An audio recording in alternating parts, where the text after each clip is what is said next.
Olá, desenhistas! Estamos começando aqui mais um podcast, tá?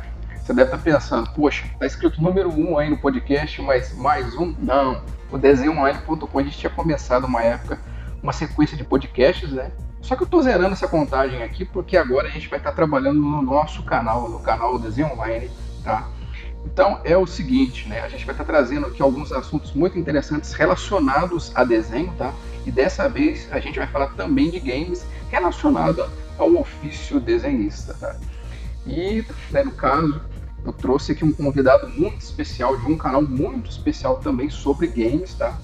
E no caso, antes, deixa eu me apresentar também para você que não me conhece. O meu nome é Matheus Machado, tá? Eu sou especialista em desenho há mais de 10 anos. Já ajudei centenas de desenhistas a aprender a desenhar, tá? Muitos que inclusive saíram do nível amador para o profissional. Também eu sou fundador do desenhoonline.com, que inclusive no final do ano ele completou aí 10 anos, tá? E no caso, o convidado especial é o... Olá pessoal, eu sou Jefferson Dias, sou do canal Indie Power e também do site indiepower.com.br, que é um canal e um site especializado em desenvolvimento de jogos.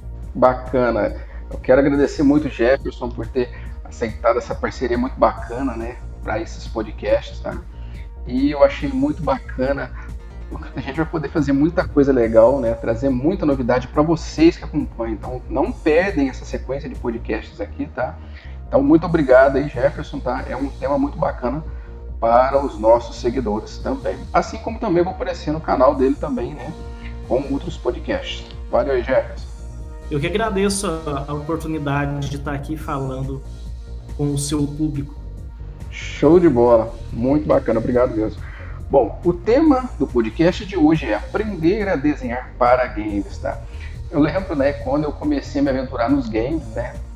Nossa, eu gostava demais. Eu acordava, ficava pensando em jogar videogame, mas era uma coisa muito distante, né? Pensar que um dia eu poderia fazer um jogo, alguma coisa do tipo. E o mais curioso é que aventurando, né, no ofício desenhista, eu comecei a ter contato com muitas coisas legais, né? A possibilidade de fazer música, a possibilidade de fazer desenho, ainda que seja para arcades, né, no caso, aqueles games bem mais simplificados, né? E no caso também para um jogo assim de plataforma, né? E outras variantes aí dos jogos, né? E é por isso que eu trouxe também o Jefferson, né? Porque o Jefferson, ele manja nessa questão aí de programar games, né? Ele manja na parte de fazer arte, né? E no caso, esse tema de hoje, aprender a desenhar para games, ele é bem propício, né, Jefferson? Porque o mundo de hoje já tem muita gente antenada nesse assunto já, né? O pessoal que inclusive faz game, né? E é uma coisa que o pessoal não via tanta possibilidade, né? Porque quando a gente jogava os jogos lá do Nintendinho, do Super Nintendo, PlayStation, a gente imaginava que era uma coisa assim de outro mundo, né? Não tinha esse contato com programação e tal. Era meio que um mistério. A gente nem questionava, porque com certeza era algo fora de cogitação. Já hoje, com o avanço da tecnologia, com o avanço da informação, é mais fácil, né? Hoje já se tornou algo mais plausível você criar jogos, aprender a criar seus próprios jogos, mesmo que seja sozinho ali dentro do seu quarto, tem como você criar seu próprio jogo. Muito interessante, né? É isso que você falou dentro do próprio quarto, e é literalmente, né? Porque com uma máquina, né? Se você tiver um computador aí, você consegue não só instalar uma game engine muito bacana aí também, você pode desenhar, você pode fazer a música por aí, você pode conseguir tutoriais por aí, e é muita possibilidade, né? Igual você falou, você jogava um game, né? Mesmo se você é um jogador de agora, né, da atualidade, ou mesmo se você é um jogador mais antigo, né? Para muitos assim isso era uma coisa muito distante, né? E hoje facilitou muito, né, Jefferson? Facilitou. E hoje tem. O pessoal às vezes pensa, para fazer jogos precisa ser muito bom em programação e tal, ficar quebrando a cabeça com aquele monte de códigos misteriosos. Só que hoje é muito diferente, porque tem muita ferramenta, muita engine para criar jogos que não exige que você fique trabalhando com programação por script. Eu, inclusive, sempre recomendo no meu canal que quem estiver começando e nunca programou nada, que comece por essas ferramentas para não ter que se preocupar tanto com aquela parte de códigos e tal, e conseguir rapidamente fazer um jogo, entender como que ele funciona, entender sobre questões de game design, sobre planejamento do jogo e por aí vai. Muito interessante essas game engines, né? Você falou aí que tem algumas que facilitam muito, né? Tem algumas que eu tive contato, assim, que quando eu fiquei sabendo, eu fiquei surpreso quando eu vi como que os caras conseguiram sintetizar, tá? Com ferramentas assim, sei lá, às vezes uma série de comandos, né? Uma série de scripts, né? Tudo ali você coloca com um clique às vezes, né? E às vezes para programar seria, nossa, uma sequência de linhas de códigos, né? Então facilitou demais. E se vocês quiserem conferir como que é tudo isso também, vocês podem conferir aí no canal Indie Power, né, no caso do Jefferson, tá? Muito recomendado, vale a pena mesmo, porque além de ele explicar muito bem, né, você vai conseguir realmente programar rapidinho, né, utilizando aí essas game engines, né? E esse negócio aí, por exemplo, de aprender a desenhar para games, né? Eu falo assim no sentido de como que você vê o pessoal tem procurado muito mesmo? Assim, até a gente falou numa conversa um tempo atrás, hoje em dia o pessoal às vezes tem a ideia de que é só programar, fazer jogo é só programar. Tanto é que sempre quando vão mencionar o pessoal que faz o jogo, o pessoal sempre fala os programadores do jogo. E não é bem assim, não é só programação para fazer jogos. Tem a parte de arte, tem a parte de música e por aí vai. E, inclusive, eu acho que a parte de arte, a parte visual, é uma das tarefas que mais exige trabalho para se fazer ali dentro do jogo. Porque programar, muitas vezes, você encontra tutoriais com uma certa facilidade, você encontra pedaços de códigos em fóruns. Dependendo da mecânica que você quer programar, você acha o tutorial completo de como fazer aquilo, e você simplesmente vai lá, copia e pronto, e consegue fazer. Quando se trata da arte é diferente, não tem como você simplesmente ir lá, pegar o boneco do Super Mario e colocar dentro do seu jogo. Você tem que fazer uma coisa nova, do zero, tem que adaptar para a estética do jogo. Então acaba sendo muito mais trabalhoso do que outras áreas, porque não dá para você reaproveitar muita coisa. Você tem que fazer tudo praticamente do zero para que aquela arte daquele elemento para o jogo se encaixe bem com todo o restante. Senão você vai ter o personagem de um jeito, o cenário em outro estilo. Aí já não funciona bem. Então acaba obrigando o artista a ter que fazer tudo praticamente do zero. É interessante isso que o Jefferson falou, porque às vezes você vê um pessoal que mexe com programação, né? Às vezes o pessoal se aventura com TI, com várias coisas assim, mas o pessoal fica desmotivado porque às vezes não tem habilidade de desenhar. E às vezes, né, quando tem alguém que desenha, tem mais... O pessoal gosta muito de se aventurar em fazer game, né? Porque hoje em dia a questão de programação ficou muito fácil, né? Com esses programas que vêm saindo, né? E uma coisa que eu acho muito curiosa nesse meio é o seguinte: achei muito interessante quando um professor meu de filosofia ele falou assim, ó, hoje em dia, né, você não vai ver uma pessoa que faz uma coisa totalmente, né, por exemplo, você pega um computador, né, não existe uma pessoa que consegue fazer um computador. Aí você pensa assim, poxa, então quer dizer que se eu for fazer um jogo, para me fazer um jogo eu não preciso entender totalmente de programação, eu posso entender algumas questões de lógica, né, de programação para me poder programar. Isso não te deixa tão inferior com relação ao pessoal que faz game, porque na verdade, né, cada um faz um pedacinho, né? Você pega, por exemplo, um game famoso, né? Tem alguém lá que fez a parte de design, a parte lá no caso de programação, teve um outro que é o diretor, né? Tem o cara, por exemplo, que faz os efeitos especiais, né? E no caso, quando você fala em fazer um jogo assim dessa forma, né, você está fazendo um trabalho árduo ali, que é o desenho, né? Para você que é desenhista. Mas no caso, essa questão de programação, né, você só está enxugando, né? A tecnologia hoje facilitou muito, né, Jefferson? Isso, facilitou. Hoje o trabalho, com o avanço da tecnologia, ele hoje tem como você focar mais na parte criativa e deixar com que a parte mais técnica seja feita de forma mais automatizada. Igual, por exemplo, você falou de criar um joguinho de plataforma. Quando você vai programar, por exemplo, eu trabalho muito com o Game Maker, que exige a programação por script. Ele tem a linguagem própria, que é o GML, e para você fazer um bonequinho andar, pular, fazer toda a gravidade e tal, é um custo. E quando você vai colocar, por exemplo, plataforma móvel, elevadores e tal, é outra dificuldade a mais que pode consumir, às vezes, dias para você fazer aquele código funcionar. Agora, quando você pega engines tipo a GDevelop ou Construct, com 2 cliques você já tem o personagem andando com a física muito bem aprimorada. Você coloca sistema de plataformas móveis, elevadores e tal, sem grande dificuldade. Então, ao invés de você ficar gastando muito tempo ali, quebrando cabeça com código, que às vezes é uma coisa simples que tem no código que não faz ele funcionar, mas você fica dias quebrando a cabeça, sendo que existem outras formas de você fazer aquilo funcionar de uma forma mais prática. Não que a programação por código ela seja ruim ou deve ser deixada de lado.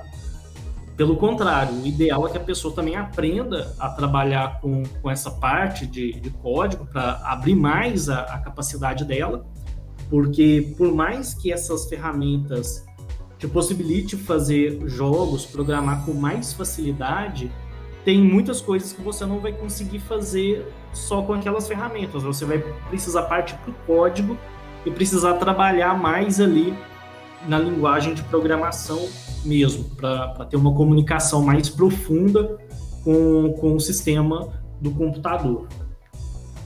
É interessante isso que você falou, porque ainda que você não seja especialista em programação, mas se você tiver uma visão geral, ajuda você a evitar uma série de problemas na hora de fazer alguma arte, né, pro game, no caso, né, ou fazer o inverso, né? Isso, porque aconteceu muito comigo no início, quando eu comecei a me interessar por games, que eu já desenhava e tal, pintava, e aí eu descobri essa oportunidade de fazer jogos.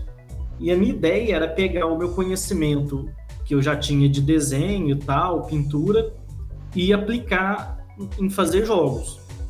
Só que eu fui direto, sem estudar a parte técnica dos gráficos para jogos, e fui da minha cabeça fazendo, e não deu certo, porque eu fiz os gráficos de uma forma, só que quando ia colocar no jogo ele não funcionava, porque não é só pegar o conhecimento artístico de desenho, de pintura, e já sair desenhando coisas para jogos. Você tem que respeitar uma série de parâmetros técnicos dentro da produção artística para que aquilo se encaixe dentro de um jogo. Tanto para jogos 2D quanto para jogos 3D, existem seus parâmetros, suas técnicas próprias para poder ser aplicado nos games. É igual quando você vai fazer arte para serigrafia, por exemplo, para estamparia. Você não pode simplesmente desenhar e colorir de qualquer forma. Você tem que seguir uma série de regras para que aquilo depois possa virar uma série de matrizes que vão virar telas de serigrafia e para que no final aquilo funcione bem. Então não é só fazer.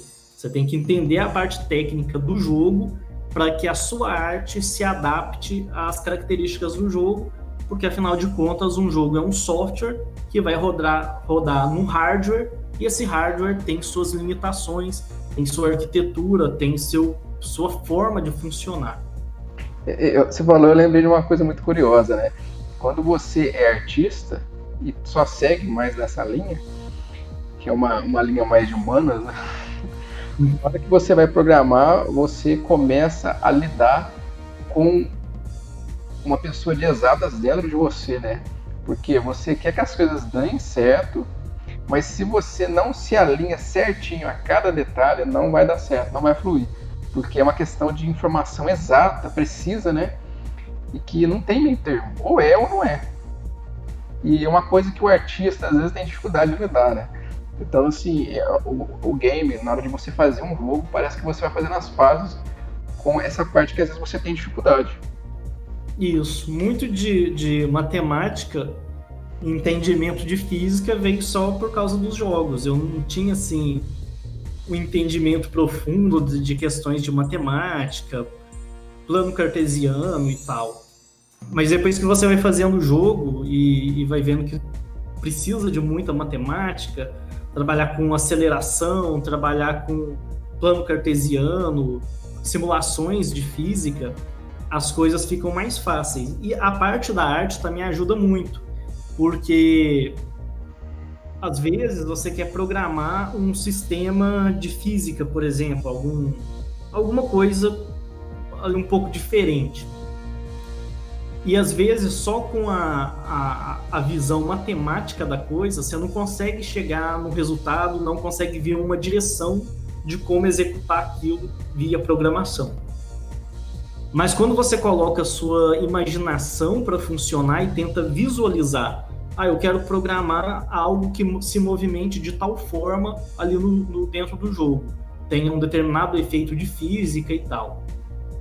Às vezes, indo direto para a programação você não consegue fazer, mas se você tiver a criatividade de imaginar o movimento que aquilo faz, como que aquilo funciona, desenhar no papel, você começa a ver ali o seu desenho e pensar, não, isso tem que movimentar de tal forma, tem que movimentar para cima, também para a direita, depois chega num ponto ele se movimenta para baixo, tem que fazer uma aceleração em tal ponto e por aí vai. Então fica mais fácil quando você alia esse lado da exatas com esse, digamos, esse lado da humanas, da criatividade, da imaginação, porque fica mais fácil você visualizar com a sua criatividade e com base naquela sua visualização que você tem, né, criativa, você converter aquilo para números, para código.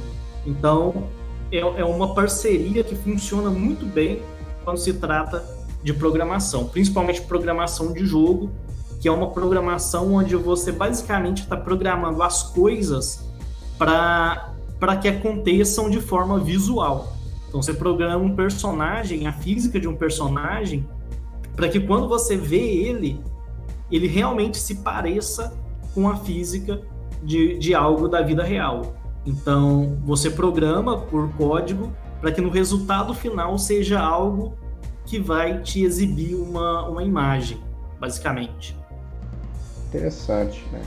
E essa questão, por exemplo, de você programar, né, de você desenhar, fazer a arte do jogo, né?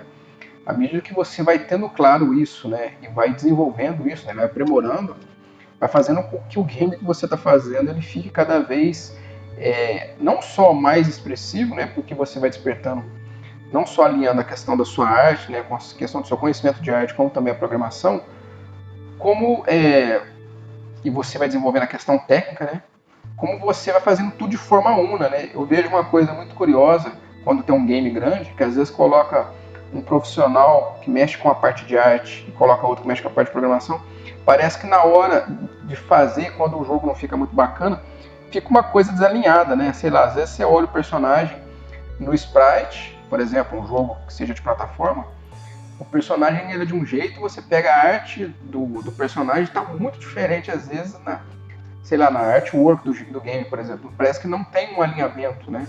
Porque às vezes o estilo de um é diferente do outro, né? E às vezes na hora de programar o movimento do personagem, não existe uma continuidade, né? Não tem uma preocupação às vezes com a unidade do jogo, né? O todo do desenho. Então quando você faz o jogo sozinho, uma coisa que eu percebi mesmo é que você consegue unir tudo de uma forma mais harmônica, né? E vai ser proporcional à habilidade de cada um, né? Se você não entende muito de programação e você entende muito de arte, no final você vai olhar e falar assim, poxa, não ficou do jeito que eu queria, por uma limitação técnica com relação à programação. Trabalha bem os dois, eu acho que vai ficar um game bem mais interessante, né? E bem alinhado, principalmente com a missão inicial, o objetivo inicial de quem criou o game, né? Isso.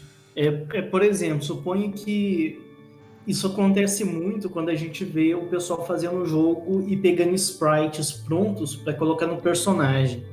Tipo, às vezes eles programam o personagem se movimentando em certa velocidade. Aí tá lá uma velocidade mais lenta, moderada. Aí pega um sprite em que o desenho do personagem é um desenho mais propício para caso ele estivesse correndo. Aí você vê lá o resultado final, é um personagem que está se movimentando lento, mas ele está correndo. É como se ele estivesse executando o movimento de uma corrida rápida, mas ele está movimentando lento. Parece que, sei lá, ele está correndo na lua, não sei. Aí é um exemplo disso, né? Da falta de alinhamento. Mesma coisa, vai fazer um personagem executando um golpe de ataque. Aí o desenho tem todo aquele impacto na animação, mas aí na programação sai um tiro simples que não causa nada e não tem aquele impacto real no jogo mesmo.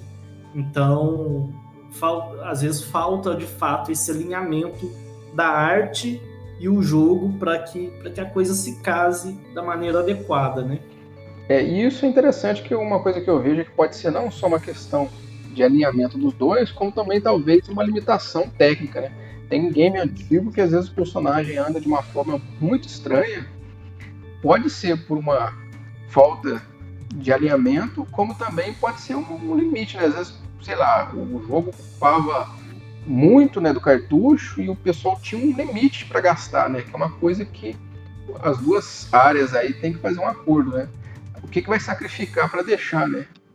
Isso acontece mesmo, porque às vezes o artista quer extrapolar muito na parte visual e às vezes não dá para fazer tudo, né? Tem que seguir um certo padrão que se encaixe bem no jogo, que dê para executar. Não é só pensar, isso aqui vai ficar bonito, vai ficar legal. Tá, mas é viável colocar isso? Dá para colocar isso no jogo? Não vai ficar um jogo gigante para o jogador ter que fazer download depois? O computador vai ter memória suficiente para colocar, sei lá, 5 GB de imagem ao mesmo tempo ali na cara do jogador? Então, realmente tem muito disso também, de ter que podar um pouco o artista para que, ou melhor, ele tem que se adaptar para que ele consiga fazer uma arte que vá funcionar dentro daquele jogo. É interessante, porque hoje mesmo os jogos, o problema é o tamanho, né? Tem gente que às vezes comenta, eu tô com vontade de jogar tal jogo, mas o tamanho é o que às vezes desanima a pessoa, às vezes. Então, assim, agora o tamanho que é o problema, né? É grande demais para alguns. E às vezes, não só o tamanho, né? Porque às vezes o jogo ele pode ter muito recurso visual que dá para fazer ele ficar num tamanho adequado. O problema é quando às vezes pega muito recurso e, por exemplo, coloca na mesma fase. Porque quando você coloca tudo, por exemplo, na mesma fase, o processador ele tem que executar tudo aquilo, tem que jogar toda aquela informação para a memória RAM, e às vezes a memória RAM não tem espaço suficiente para executar aquilo. Aí o jogo trava, né? Porque às vezes a memória do jogador às vezes tem 4 GB, 8 GB, e para rodar uma fase precisa de, sei lá, 16 GB de memória RAM, e aí não vai funcionar. Inviabiliza a experiência do jogador, né? E aí que tá uma coisa curiosa, né? No sentido que você vai tendo contato com esse negócio de criar games, você vai se colocando no lugar do programador, do jogador, no lugar seu de artista, você tem que colocar no seu lugar de marqueteiro, você tem que colocar no seu lugar, porque você vai assumir uma série de ofícios, né, nesse caminho, né? Ainda que você trabalhe com uma equipe, né, mas você tem que colocar no lugar dessa turma, né? Quanto mais você manja, mais longe, né, e mais poderoso vai ficando o trabalho do seu game, né? Sei lá, às vezes você até faz uma arte muito legal, faz um trabalho bem feito, mas chega no final é um jogo que não vai atrair muita gente, né? Então é uma coisa assim que pega muito, né? A própria pessoa que está fazendo o jogo, né, ela tem que se colocar no lugar não só de jogador, como também de artista, de programador, de marqueteiro, né? Porque no final de tudo, todo esse esforço é para o game atrair, porque você está fazendo um jogo para você só, você está fazendo um jogo para pessoas, né? Então você tem que pensar, sei lá, qual é o seu objetivo? Ele vai vender? Ele vai ser para entreter pessoas? Né? Porque senão fica um jogo sem atratividade, né? E é uma coisa que é fundamental para quem quer se aventurar nisso, né? Porque o game não é só para pessoa, né? Isso. Tem que entender muito sobre o comportamento do jogador, né? Porque às vezes o seu ponto de vista, quando joga seu próprio jogo, você tem um ponto de vista de uma grande maravilha da criação dos jogos, o jogador não vai ser nada, ele nem vai perceber aquilo. Às vezes a pessoa pode cair naquele problema de se valorizar demais e valorizar algo que não tem tanto valor para o jogador, mas para o desenvolvedor acaba tendo porque ele criou aquilo. É como se ele se apegasse ao projeto.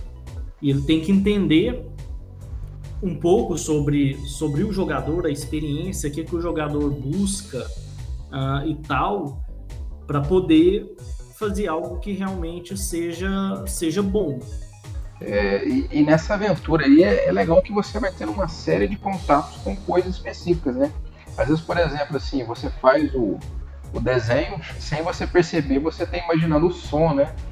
Umas coisas assim que vão sendo bem interessantes no processo de fazer também, né?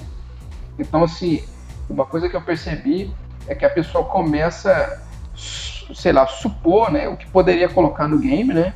E é interessante que vai ajudando ela até, inclusive, resolver alguns problemas, né? Poxa, como que eu vou fazer o som para isso? Né? Como que a gente vai fazer para colocar esse som? Mas será que soa legal? Às vezes na hora que ela fez a arte, né? Às vezes supôs o som, né? E às vezes ela pode até entrar em contato. Imagina que ela esteja fazendo, por exemplo, com uma equipe, ela pode sugerir para a pessoa, ó, eu imaginei essa cena com esse som, né? Para a pessoa que ia fazer os efeitos especiais ali, talvez acaba caindo até na opção dela, porque ela já tinha a solução nas mãos dela, né? Ou no caso, para quem vai fazer um game sozinho, tudo isso é sacado, né, sozinho, né? Não precisa de outra pessoa, né? Como que você vê isso? Muitas empresas, eu não conheço muito de como funcionam as empresas, porque eu faço meus jogos sozinho. Uhum. Mas assim, pelo que eu vejo, o pessoal que trabalha em empresa de jogos e tal, até artista mesmo, costuma falar que tem muita empresa, principalmente empresas menores, pequenas, que tem uma comunicação muito grande entre o pessoal. Então, por mais que cada um faça sua parte, é importante que exista comunicação do artista com o programador, do programador com o pessoal do áudio e por aí vai. Então tem que ter sempre essa união, essa comunicação entre as áreas para que um possa sugerir para o outro como fazer alguma coisa com base na ideia que teve. Então é uma questão de diálogo mesmo, de ter uma comunicação aberta e do pessoal estar disposto, né, a escutar o que a outra pessoa tem para sugerir. Porque às vezes acontece da pessoa do áudio se fechar e não ouvir a opinião do programador, do artista, e aí acaba que não funciona muito bem, porque não vai andar alinhado. E em alguns casos vai ter o profissional que vai alinhar todo mundo, né? O produtor, que vai dizer, ó, a arte precisa ser assim, o áudio precisa ser de tal forma. Então ele tem a ideia, ele passa a ideia para o artista, ele passa a ideia pro compositor de áudio e tal, o sound designer, e aí os dois vão seguir aquele parâmetro para que o trabalho de um e do outro tenha ali o mesmo alinhamento. Então, dependendo do caso, vai ter o produtor que vai definir os parâmetros para todo mundo seguir. Então, raramente, quando se trabalha numa equipe organizada, pelo menos, cada um faz o que quer. O artista quer fazer pixel art, o cara do sound designer quer fazer uma música mais em alta definição, com vários instrumentos, orquestral, o programador quer fazer algo mais de ação. Então, se a equipe está dessa forma, ela não vai funcionar. Tem que ter alguém para ser ali o cabeça do projeto que vai dizer, ó, vai ser assim, assim, assado o jogo. Aí todo mundo faz naquela linha. Aí ele vai ver, vai falar pro artista, ó, não é assim, é de tal forma. Vai falar pro programador, ó, não funcionou assim, tem que fazer de tal outra forma. E é bom que exista, mesmo tendo aquele direcionamento, né, o produtor e tal, game designer, para dizer como que tem que fazer o jogo, como que ele tem que ser, e cada parte tem que ser, é importante que um veja o resultado. Então o cara da arte fez a animação do personagem. Então é interessante que aquela arte já seja passada para o programador vai colocar aquela arte dentro do jogo, ou dependendo do caso, vai ter uma outra pessoa para fazer isso, que é o que geralmente chama de artista técnico, que é o que pega a arte e implementa aquela arte no jogo. E o artista que fez aquele sprite, é importante que ele veja o resultado final para que no próximo ele tenha uma ideia de como que tem que ser. Porque não adianta, por exemplo, cobrar do artista alguma coisa, sendo que ele nem viu o resultado final, como que ficou, e ele não vai saber o que vai precisar, não vai entender o que precisa melhorar. Então é uma questão de trabalho em conjunto, seguindo o direcionamento, mas trabalhando em conjunto para que possa ver o que está acontecendo de fato no jogo. Interessante você falar isso daí, porque eu comecei a pensar na cabeça aqui. Quanta coisa de certo que virou lixo, né? O cara foi lá, fez de arte e chegou o produtor e falou, ó, isso não tem nada a ver com a proposta, isso daí você vai ter que descartar, né? Então, estou falando com relação à arte, mas pode ser com relação à música, pode ser às vezes algo relacionado à programação, né? E ainda que ele tenha mandado fazer, mas na hora de entender tudo isso, para cada um às vezes sai uma coisa, né? Ah, eu quero que você desenhe um gorila, né? Aí o cara foi lá, desenhou um gorila, mas não ficou bem do jeito que ele queria. Então, isso daí você vai ter que fazer seguindo tal estilo, porque esse gorila eu não gostei, né? Então, eu vejo assim que quanta coisa que deve ter sido descartada, né? Nessa história dos games, né? Quanta coisa que já foi pro lixo. Até jogo inteiro mesmo, né? Já acabou sendo cancelado. Tem até alguns protótipos que acaba encontrando. Eu até vi um vídeo recente falando sobre o protótipo do jogo Akira, daquele anime, do mangá Akira, que foi feito eu acho que foi para o Mega Drive, só que ele foi abandonado.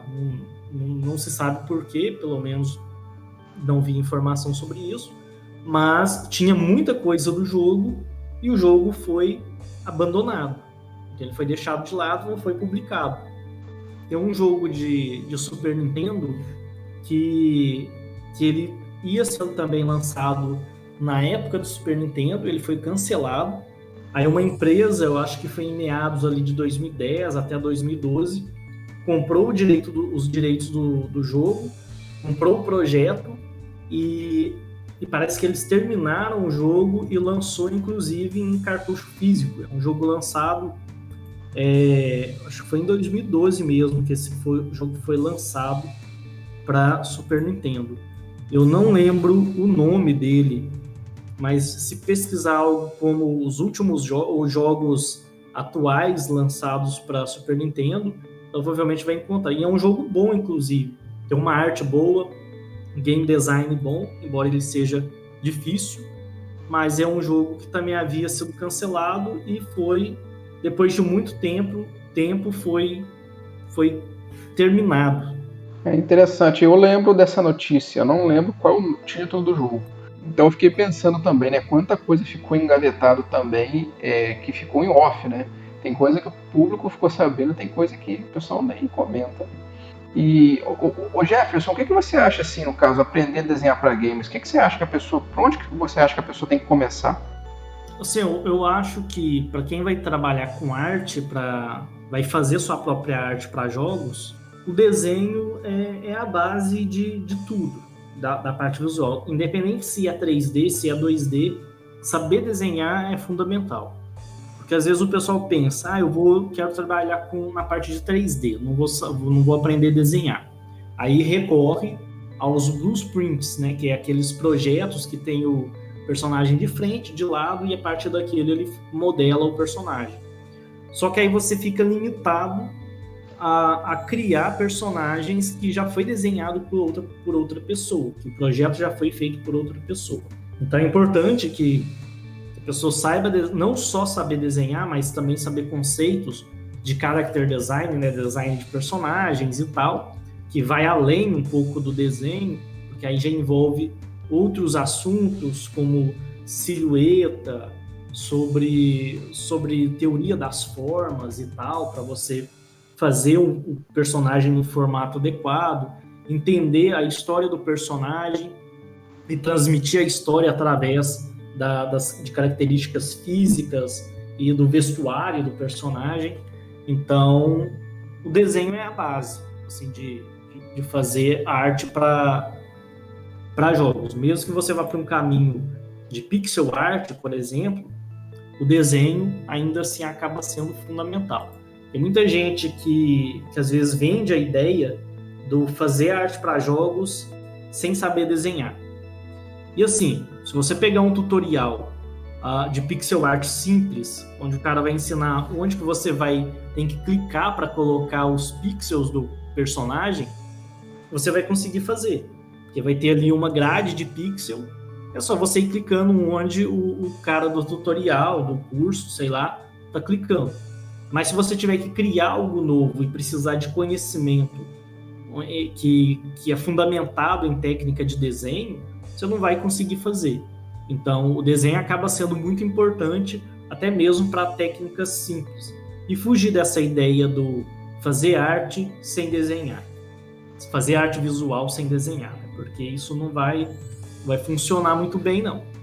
Isso daí vale para várias áreas, né? Então é bom você ressaltar isso aí, destacar essa importância que realmente você tendo contato com o desenho, né?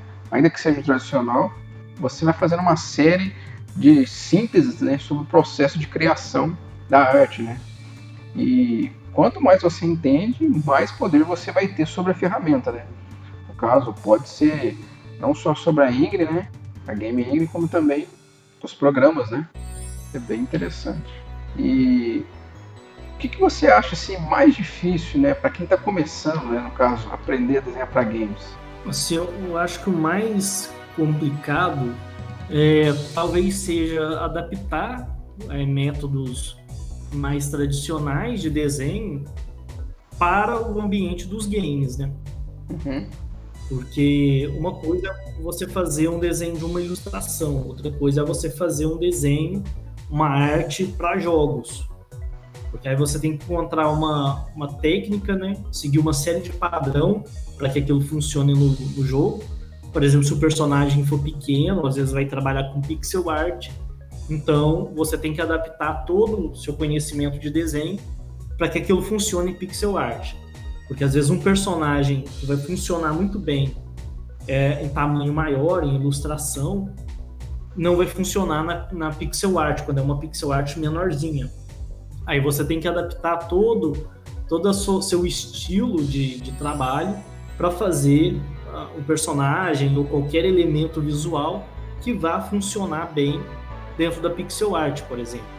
Então, essa adaptação acaba sendo mais difícil, porque às vezes a pessoa quer fazer algo, por exemplo, estilo mangá ou um estilo mais realista, mas aí vai para pixel art, não tem como você fazer isso. Aí tem que fazer tudo simplificado, com fórmulas com silhuetas mais quadradas, para que você consiga desenhar, porque você vai ter dificuldade na pixel art em trabalhar com coisas mais arredondadas, com certos tipos de ângulos, você não consegue fazer uma linha em pixel art tão bem, com qualidade, aí você tem que alterar todo o seu desenho para que ele funcione bem em determinado estilo visual para jogos. Então, eu acho que o mais difícil é essa adaptação mesmo. Interessante isso que você falou. Essa questão, por exemplo, aí de você adaptar o personagem, né, e ir ajustando, né, é bem legal. E, ô Jefferson, qual que é a mensagem que você deixa aí para quem quer aprender a desenhar para games, né, para a gente começar a encerrar aí esse podcast? E você? traz aí para a pessoa que está assistindo esse podcast sobre isso? O importante é a pessoa tentar entender o processo da criação de jogo, porque se ela quer fazer desenho, fazer arte para jogos, ela tem que entender como que funciona um jogo. Por exemplo, o que é um sprite, como que funciona um sprite, o que é a pixel art, como que funciona, quais são as características. Se ela quer trabalhar com jogos estilo Nintendo 8-bits, entender como que funciona a paleta de cores do Nintendinho, a questão de quantos frames, o tamanho dos sprites, quantas cores que tem que ter cada sprite. Se ela vai trabalhar com algo mais pintura digital, tentar entender como que funcionam os jogos que é feito nesse estilo e buscar entender como funciona mesmo a montagem dos jogos, porque principalmente em termos de cenários, isso acontece muito. Às vezes você imagina, sou desenhista, sou artista, quero fazer o cenário de tal forma. Aí você vai colocar no jogo, não funciona, porque o jogo tem certas características que a ilustração, por exemplo, a pintura digital de ilustração é totalmente diferente. Então você precisa aprender conceitos novos, não só de técnica, mas conceitos visuais também, para você conseguir fazer um cenário adequado, fazer o sistema de tilesets, por exemplo, que é uma dúvida de muitas pessoas, né? Fazer aqueles bloquinhos para montar cenários que se encaixam perfeitamente. Então, entender tanto os conceitos visuais utilizados na produção de jogos, quanto as técnicas artísticas que também são empregadas para se fazer isso. Como que funciona backgrounds para games, que é aquela coisa que vai repetindo, né? Você tem que fazer a imagem de tal forma que ela consiga se repetir infinitamente para fazer um background. Se você vai pegar um cenário de um jogo, você não vai desenhar ele todo. Você vai fazer um pedaço dele, bem pequeno, e aquele cenário ele vai se repetindo até o final da fase. E se a fase tiver, por exemplo, suponha que uma fase tenha 3.000 pixels. Você não vai abrir um documento ali no Photoshop de 3.000 pixels de largura e pintar o cenário. Você vai fazer um pedaço pequeno, ali, sei lá, tipo 30 pixels, 50 pixels, e aquele pedacinho ali de 50 pixels ele vai se duplicando e vai montando o cenário. Então, a forma de trabalhar com arte para jogos é diferente do que muitas vezes a pessoa pode imaginar que seja. Então, tem que dar uma estudada de como que funciona a arte dentro do jogo, como que funciona o background, como funciona os cenários, né, os tilesets, e por aí vai. Muito interessante, né? Porque praticamente você fez um resumo também aí para quem vai fazer jogo, né? Os principais pontos aí, né? Para quem vai aprender. E é uma coisa assim que é bem possível, né? Mesmo para você que não entende muito de programação, né? De games, né? Porque hoje em dia tem muito tutorial, né? Já tem cursos, né? Inclusive o próprio Jefferson tem um curso, né, Jefferson? Tem. Então é bem interessante, assim, é um leque assim de possibilidades, né? Que está cada vez mais aí facilitando a vida do pessoal que quer aventurar nos games, principalmente que mexe com o desenho, tá? Então, Jefferson, eu queria te agradecer aqui, né, por estar participando aí desse podcast, tá? Eu espero a gente trazer muitos podcasts aqui pro nosso canal, né? E quero agradecer também para quem estiver assistindo esses podcasts, tá participando dos próximos também. Você ia falar alguma coisa, Jefferson? Eu que agradeço a oportunidade de estar falando aí com você nesse podcast, com o seu público. E com certeza a gente vai fazer outros episódios, né? Trazer mais assuntos relacionados tanto à parte de fazer jogos, principalmente para abrir a oportunidade para quem é artista, como o pessoal do seu canal é desenhista, tem mais esse interesse, entender que fazer jogos não é só para programadores. Quem é artista, quem é desenhista também pode fazer jogos, fazer seus próprios jogos e até mesmo ingressar no mercado de jogos, mesmo que não vá fazer ali tudo, né? Trabalhar caso as pessoas queiram ingressar numa equipe, numa empresa de criação de jogos e tal. Interessante. Aí você que desenha aí, não precisa achar que você precisa começar como grande, não. mesmo no seu computador mesmo, você pode, tá, fazer a sua experiência, né, fazer a sua síntese, para quando você conseguir uma oportunidade, aí, inclusive se você pretende trabalhar no futuro, para que você deslanche, né. Então até a próxima, pessoal. Valeu, Jefferson, tá? Até o próximo podcast. Até a próxima, pessoal, e até mais. Até mais.